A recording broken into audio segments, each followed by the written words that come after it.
yo soy Mari. Y yo soy Tlali. Y les damos la bienvenida a este nuevo video. En esta ocasión viajaremos a través del tiempo con la finalidad de conocer los aportes más relevantes de la escuela tradicional y la escuela nueva, en donde tenemos la oportunidad de hablar sobre los representantes más destacados de esta época. Se abordarán algunos aportes bibliográficos de estos teóricos, así como también la manera en que ellos definían la educación, cuál era la concepción que tenían del niño, y se hablará también de las metodologías o técnicas que cada uno de estos teóricos aplicaban, entre otros aspectos más. Toda esta información estará centrada específicamente en el nivel de preescolar, así que si quieres saber más sobre todo esto, quédate aquí y acompáñanos en este video.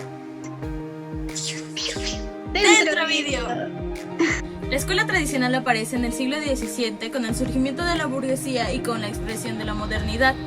Encontró su concreción en los siglos XVIII y XIX con el surgimiento de la escuela pública en Europa y América Latina. El principal representante fue Ignacio Loyola. Ignacio Loyola nació en 1491 y falleció en 1556. Elaboró un sistema educacional fundamentando la estructura en el proceso docente en la escuela. El interés fundamental de su pedagogía era afianzar el papel de la Iglesia Católica y destacar la figura del Papa, que se estaba viendo amenazada por la Reforma Protestante encabezada por Martín Lutero. Su objetivo fundamental es poner a servicio de la Iglesia Católica al hombre disciplinado que las circunstancias requieran, basándose en la rigidez y el orden absoluto, teniendo a sus maestros bien preparados para ello. La tradicional era método y orden, ya que consideraba que la mejor forma de enseñar al niño era a través de moldear su inteligencia, de repetir y de memorizar.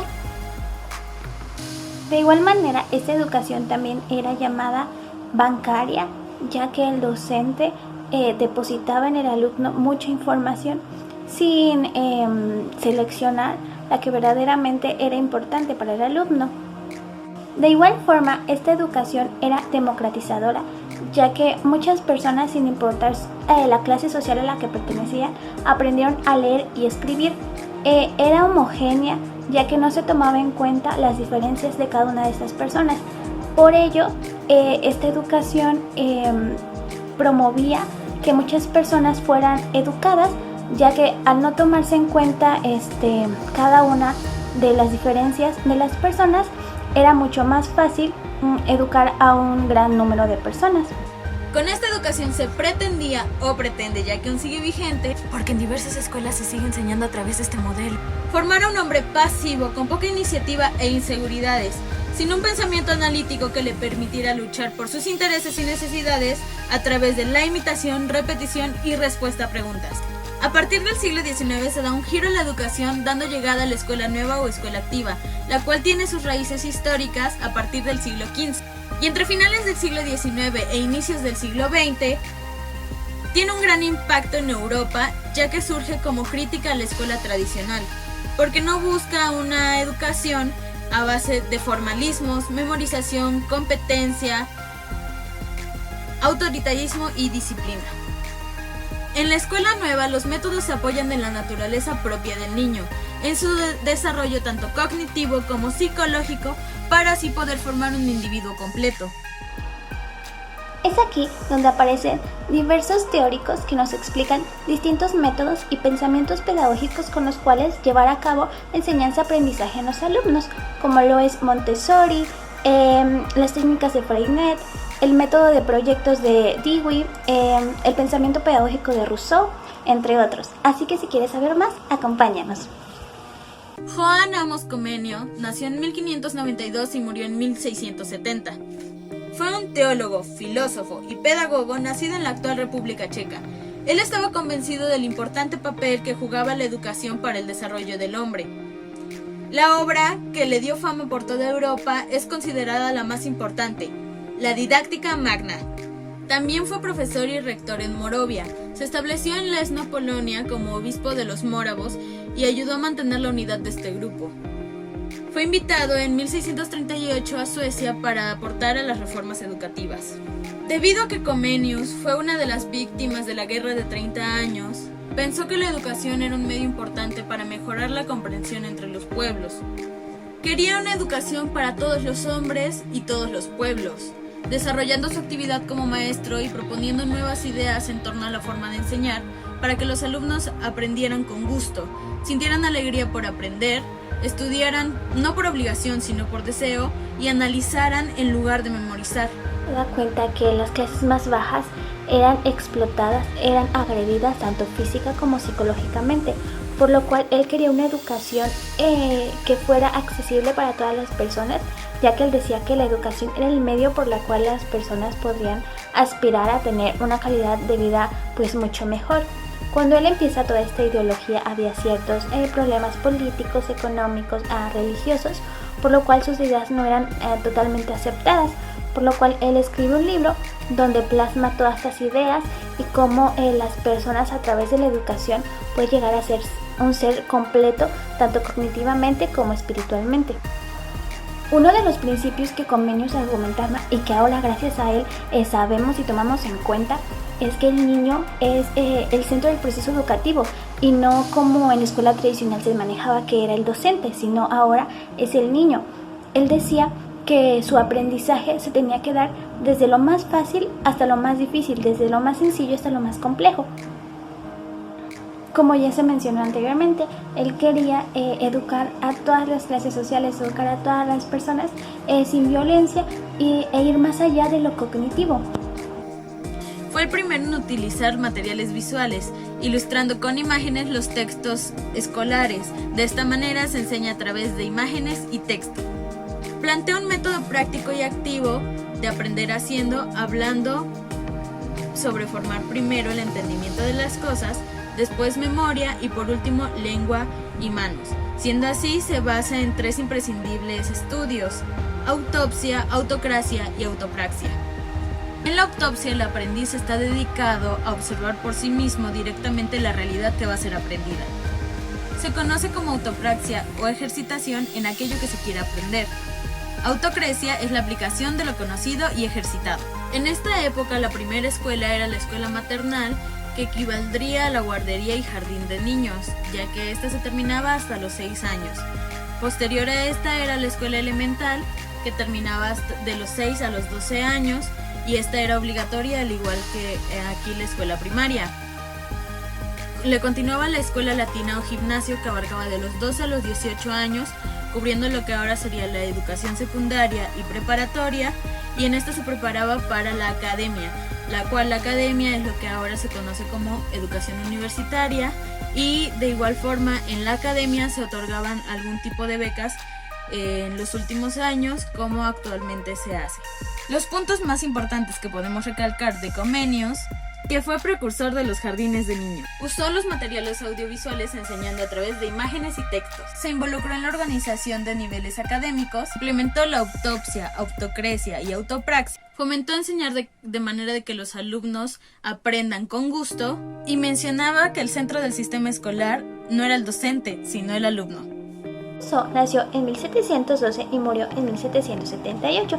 Fue un pedagogo, escritor, naturalista, político. Él fue criado por su padre, ya que cuando era pequeño su madre falleció, por lo que tuvo que ser criado con su padre y un tiempo con su tío. Su padre era un amante de la lectura y la escritura, por lo cual inculcó a Rousseau la lectura, el amor a la lectura y a la escritura, brindándole diferentes libros. Una parte de su vida Rousseau la tuvo que vivir con su tío, y él menciona que aunque tenía carencias económicas, la etapa de la infancia para él fue la mejor etapa de su vida. Rousseau no tuvo suerte en sus matrimonios, por lo que vivió solo en la edad adulta. Tuvo 5 hijos, sin embargo él los internó, y por ello es muy criticado, ya que él menciona que el niño debe ser criado con amor, con libertad, y él al encerrarlos en un internado causa una confusión en lo que él dice que debe de ser educado el niño y en lo que él hizo con sus hijos. Rousseau aspiraba en una educación libre, una educación que no hubiera autoridad, una educación en donde el niño pudiera experimentar, pudiera manipular sin que alguien se lo impidiera o se lo impusiera. Él quería, como todos, una educación gratuita y una educación laica que no tuviera relación con la iglesia. Sus pedagogías tuvieron mucho interés con algunos educadores, como lo fue Herbert, como lo fue Froebel y como lo fue Pestalozzi. A partir de los aportes de Rousseau, el niño ya no sería considerado como un adulto miniatura, sino él vive en un mundo que debemos comprender, y para que el educador pueda educar, debe ser educando de su educando. La educación debe permitir que la naturaleza florezca en el niño, no se debería de reprimir, modelar. En los principios de Rousseau tenemos que el alumno no es un adulto, sino un ser con sus propios intereses y necesidades. Al igual que el niño no viene en blanco, ya tiene ciertos conocimientos adquiridos por medio de la experiencia. Él escribió diferentes obras, una de las más conocidas es Emilio o de la educación, en donde se nos habla sobre el niño huérfano y la manera en la que él lo educaría. Él nos menciona que lo educaría a través de situaciones divertidas, ya que un interés innato del niño es como el juego, el movimiento, por ello la educación debe ser divertida. También menciona que él enseñaría a que lo cognitivo es importante, pero también es importante el cuidado de su salud, de su cuerpo. También nos habla en que siempre debe enseñarse tras la verdad, siempre dando ejemplos verídicos. Si bien es cierto, en el preescolar es un poco complicado a veces enseñar algunas cosas, ya que se tiene que hablar con palabras quizás un poco más difíciles de que entiendan los niños. Siempre se debe de buscar la manera en la que la explicación sea sencilla para que ellos comprendan, pero siempre hablando con la verdad. También se menciona que pues el niño debe de crear interés, debe tener interés por seguir aprendiendo, y esto se va a dar pues tras nuestra práctica educativa, la manera en la que nosotros vamos a generar ese interés en el niño. Johann Heinrich Pestalozzi nació en Zúrich, Suiza, en 1746 y murió en 1827 a causa de cáncer. Su infancia estuvo marcada a partir de los 6 años de edad por la muerte de su padre. Él estaba muy interesado en la escritura, la pedagogía, la política y aparte era discípulo de Rousseau. Es conocido como el padre de la pedagogía moderna por algunos autores gracias a sus aportes. Como obras destacadas tenemos Cómo Gertrudis enseña a sus hijos, donde argumenta su metodología, al igual que Canto del Cisne, donde relata sus experiencias y reconoce las fallas que tuvo en su primera escuela, y Leonor y Gertrudis, un libro para el pueblo, la cual es una novela con intención educativa. Señala la importancia del hogar y de la madre en la educación de los niños. Es hasta la aparición de la Revolución Suiza en 1798 cuando el gobierno le otorga la educación a los niños huérfanos y pobres. Su metodología surge a partir del análisis de la educación de su propio hijo y experimento social. Para Pestalozzi, la educación es la manera en la cual nosotros podemos llegar a mejorar nuestra calidad de vida y por lo tanto a la sociedad completa. El método de Pestalozzi se centra en la acción. El niño observa, experimenta, manipula, argumenta. Al igual que Comenio, él nos dice que la enseñanza se debe llevar a cabo a través de lo fácil a lo difícil, de lo que se ve a lo que no se ve, de lo particular a lo general. Algunos principios que Pestalozzi nos menciona es que el niño aprende a través del contexto, del medio y la naturaleza en la cual se encuentra inmerso. Pestalozzi nos menciona que el niño debe ser educado con amor, con cuidado, con valores para que éste pueda convivir con la sociedad pacíficamente. También nos dice que el docente debe ser un ser el cual pueda como impartir y generar autonomía en el alumno. El alumno debe ser autónomo y aprender a través del trabajo. Al igual que Rousseau, Pestalozzi influyó mucho en algunos educadores como lo fue Herbert y Froebel, los cuales estudiaron la obra de Pestalozzi. En esta metodología la pedagogía se centra en la educación infantil. Explica que los niños deben aprender explorando, teniendo contacto con el mundo y todo lo que los rodea, todo lo natural. Hace énfasis en el empleo del juego, propone trabajo en la educación física para poder activar a los niños y tener un desarrollo más óptimo. También propone el trabajo manual en base a la práctica. En los programas y planes de estudios actuales podemos ver aún vigentes de esta metodología la consideración del contexto familiar y social, la importancia cultural y del medio del niño, el fomento de la educación física, que los docentes tengan antecedentes y formación previa, y todo esto lo vemos reflejado en el programa 2017. Frederick Froebel nació en 1787 y murió en 1852. Fue un educador alemán, el cual fundó los primeros kindergarten, lo que conocemos como jardines de niños. Fue discípulo de Rousseau y Pestalozzi. Él descubrió su vocación en 1805.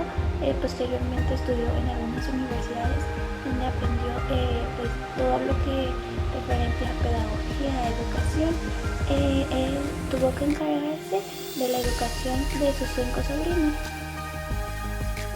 Consideraba que el desarrollo del niño dependía de una actividad espontánea. El juego, una actividad constructiva, trabajo manual y un estudio de la naturaleza. Daba valor a la expresión corporal, el gesto, al dibujo, al juguete, al canto y al lenguaje. Para él, la actividad representaba la base y el método de toda la instrucción. La educación ideal es la que comienza desde la niñez. Partió del principio de que la naturaleza puede manifestarse sin trabas. Fomentó el desarrollo de los niños a través del ejercicio, los juegos y los cantos al aire libre.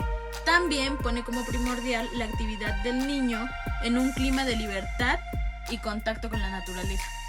Como ya se mencionó, Froebel era pues un educador y él decía que el aprendizaje del alumno se podía dar naturalmente sin poner trabas, sin pedir que el niño experimentara o también sin imponer o forzar a que el niño aprendiera algo cuando aún no tenía quizás las capacidades, habilidades para aprenderlo.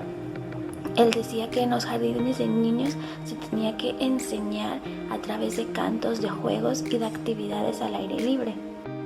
El método de Froebel era un método de instrucción, era un método intuitivo. Se llegaba a tener aprendizaje a través de los sentidos y también de la expresión. Él mencionaba que el niño se expresara como a través del canto, del juego, de la educación física, del arte. Podía llegar a tener aprendizajes significativos. Menciona que era muy importante que el niño palpara objetos, estuviera en movimiento, se desplazara, destruyera pues materiales y también cuidara a algunos otros para que por medio de estos y por medio de sus sentidos pudiera obtener aprendizajes. Gracias a Froebel actualmente tenemos lo que es los jardines de niños y gracias a estos los alumnos pueden aprender a través de actividades divertidas, de actividades de expresión, de manipulación, de actividades como lo es el juego, las artes, el baile, la pintura. Ya no se ve al docente como alguien autoritario, alguien que impone, sino más bien se ve ahora al docente como un acompañante, alguien que les brinda la oportunidad de que aprendan a través de actividades de su interés, actividades de juego.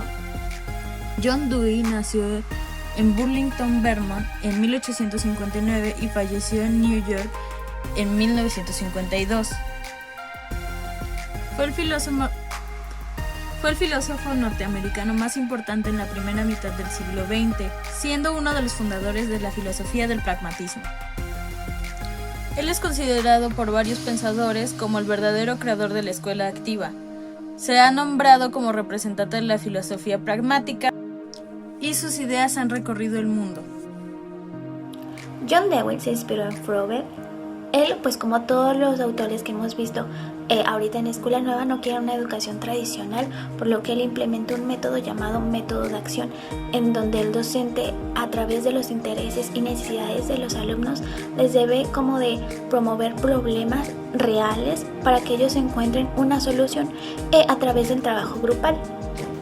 John Dewey menciona que el niño tiene 4 impulsos innatos, como lo es comunicar, construir, indagar y expresar, y estos deben ser estimulados por el docente, y una manera de ser estimulados es a partir del trabajo por proyectos educativos. Menciona que la escuela es como una comunidad pequeña, por ello el docente o la docente debe de promover que en el salón de clases se dé un ambiente de respeto, un ambiente de valores.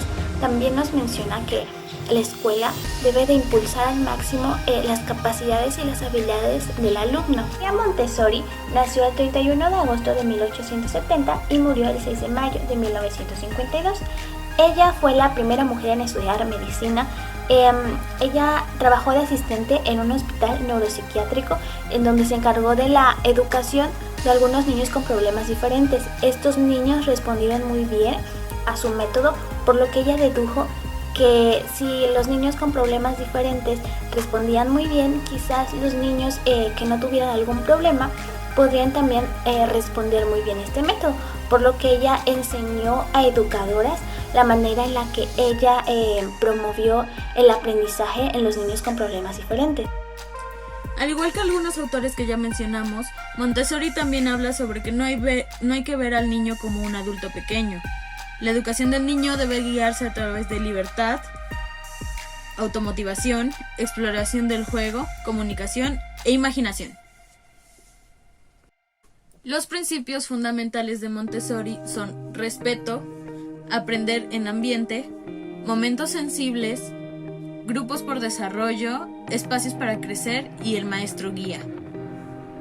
Gracias a esta teoría se nos permite ahora que el niño desarrolle su autonomía a través de la experimentación, de la exploración, de la manipulación en un ambiente agradable para el niño. William Hare Kilpatrick nació en Georgia, Estados Unidos, en 1871 y murió en 1965 en Nueva York.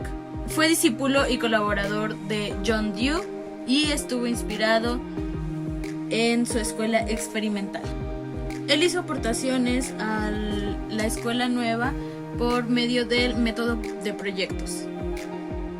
Kilpatrick menciona que su método por proyectos es el método por el cual los alumnos van a obtener aprendizajes significativos, ya que menciona que el aprendizaje se da a través de las experiencias propias y el trabajar por proyectos asegura que el alumno viva el momento, él observe, experimente, indague y comprenda el resultado. De Croix nació en 1871 y murió en 1932.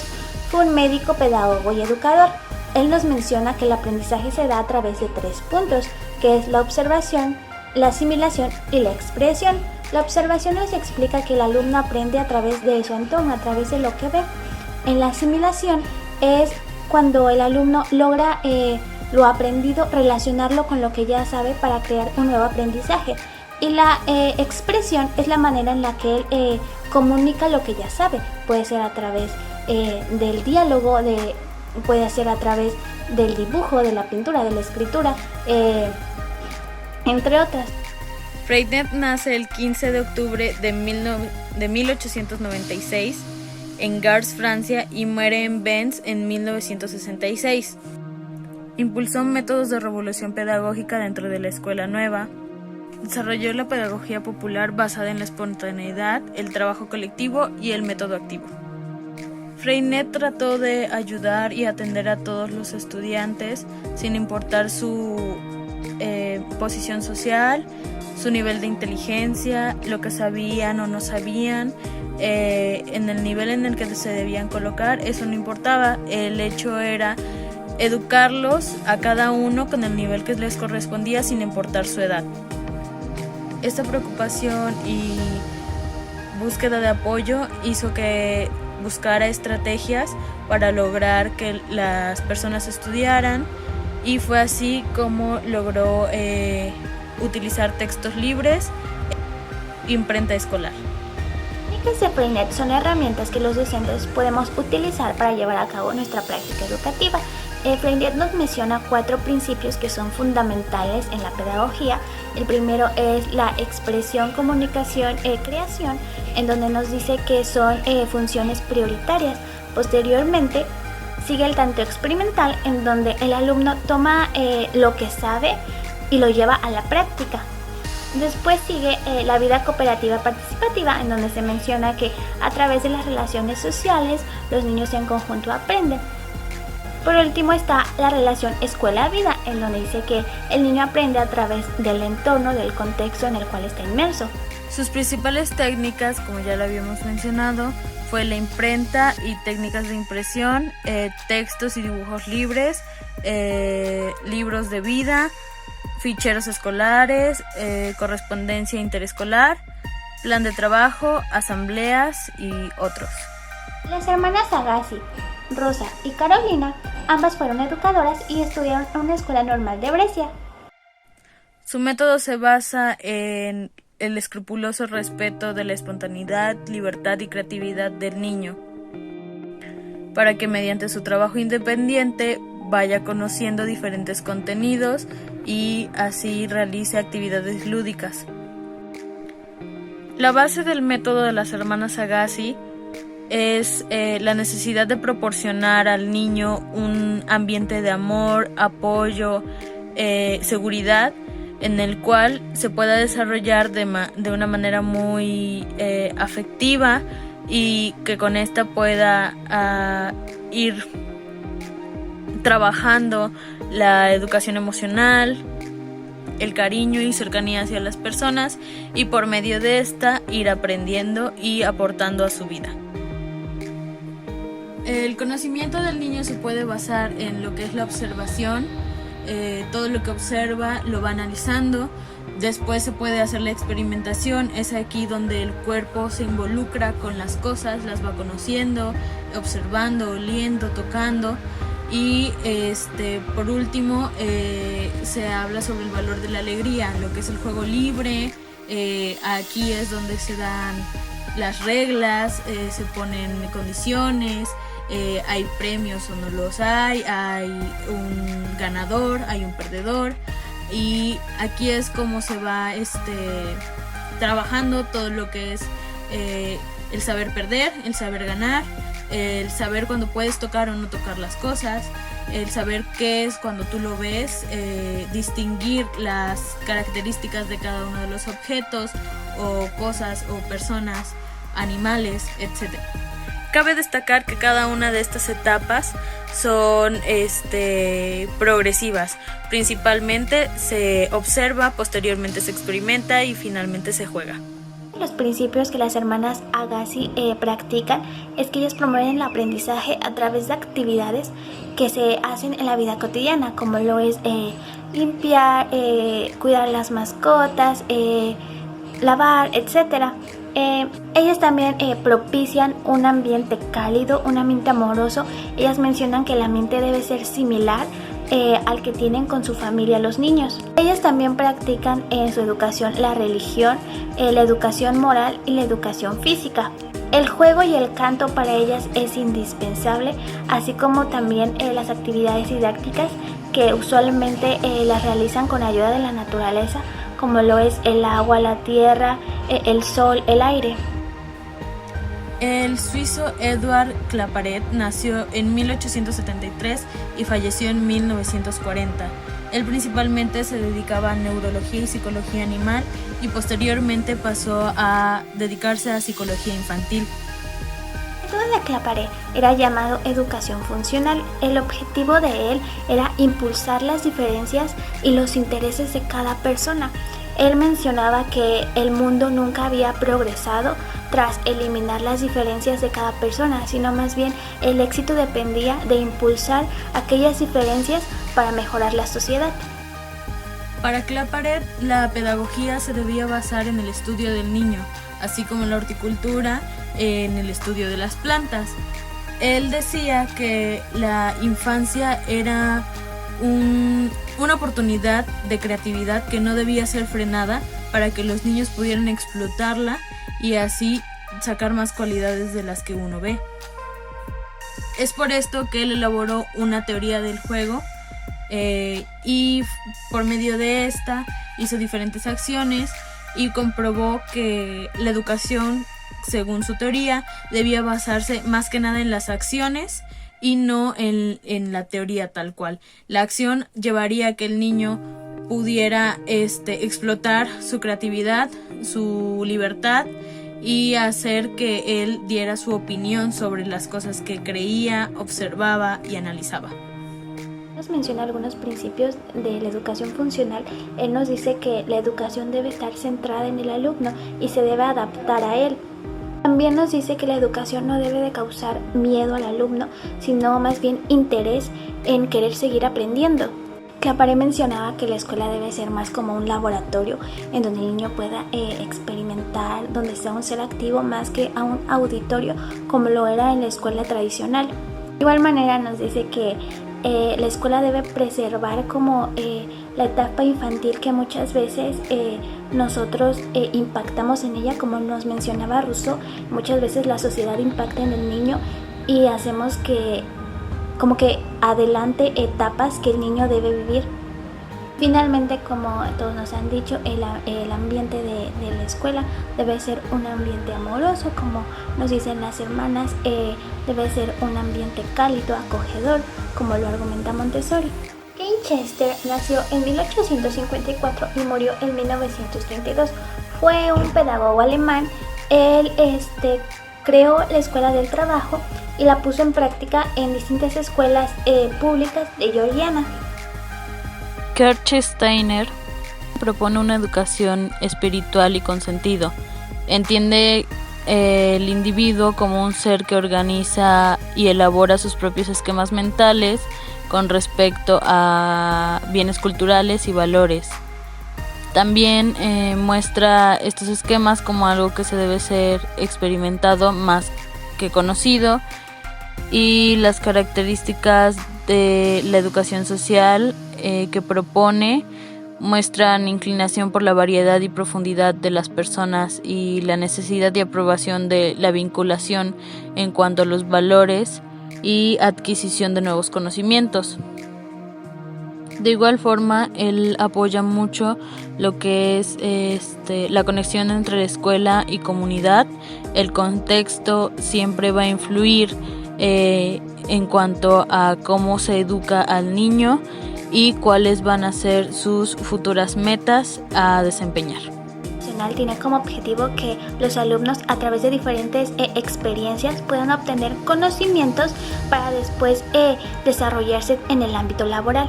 Actualmente podemos observar que existen diferentes escuelas que tienen como talleres de informática, de soldadura, de mecánica, donde les brinda a los alumnos experiencias para posteriormente ellos puedan llevarlos a la práctica en algún trabajo. Como conclusión, gracias a estos aportes se empezó a considerar la infancia como una etapa importante para el desarrollo del ser humano, tomando en cuenta las experiencias del niño como una manera fundamental para aprender, al igual que sus intereses y capacidades, para así poder estimular en el niño el deseo de aprender. Al finalizar, qué y cuándo deben enseñar al niño en función de sus etapas del desarrollo. Prevé la importancia tanto de lo físico como lo cognitivo, buscando generar un individuo con autonomía que busca el apoyo a su medio social y a la solución a problemáticas presentadas en la misma, tomando en cuenta los tiempos en los que sucede.